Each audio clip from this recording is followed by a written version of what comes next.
जब राजा को यह समाचार मिला तो वे राजकुमार के पास आए और बोले, बेटा, ऐसा क्या दुख हो गया है जो तू राजसी जीवन छोड़कर साधु बनने चला है?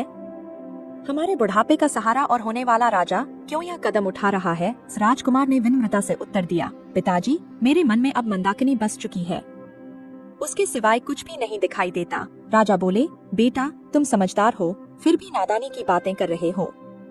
मंदाकिनी के द्वार पर जो भी गया वह लौटकर नहीं आया। कितने ही लोग अपनी जान गंवा बैठे हैं। राजकुमार ने दृढ़ता से कहा, पिताजी, मुझे रोकने की कोशिश मत कीजिए। यदि मेरे शरीर में प्राण है तो मैं अवश्य जाऊंगा। इतना कहकर वह चलने को हुआ। तभी उसकी माता आई और बोली, बेटा, तेरे बिना मैं तड़प तड़प कर मर जाऊंगी।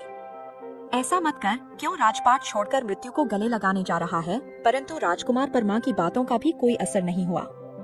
वह बोला, माँ, मुझे मत रोको। अगर मैं नहीं गया तो यही प्राण त्याग दूंगा। राजकुमार आगे बढ़ा ही था कि उसकी सुंदर पत्नी भी वहां आ पहुंची। उसने करुण स्वर में कहा, पास तेरे कामिनी खड़ी, कर 16 श्रृंगार।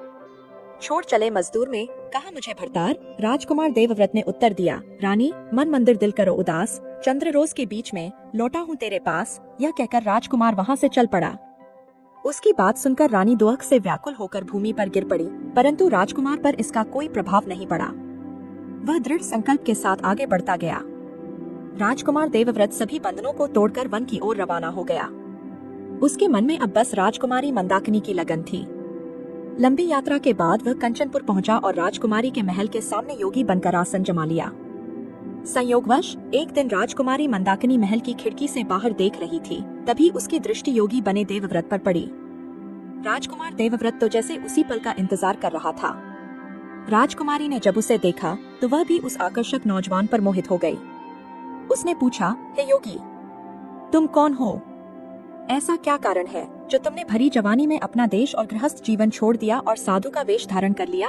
राजकुमार देवव्रत ने उत्तर दिया, हे विश्व सुंदरी, तेरा सौंदर्य और मोहकता ही मुझे यहाँ खींच लाया है। जब से तेरा चित्र देखा है तभी से मन में बस गई हो। तेरे बिना जीवन अधूरा है। मंदाकिनी उसकी बात सुनकर बोली, हे योगी, तेरा रूप देखकर मेरा भी हृदय हिलोरे मार रहा है, परंतु मुझे डर है कि कहीं मेरे पिता के क्रोध का शिकार तुम न बन जाओ। वे निर्दयी हैं और जो भी मेरे प्रेम में पड़ता है उसे मृत्यु दंड देते हैं या कैद कर लेते हैं।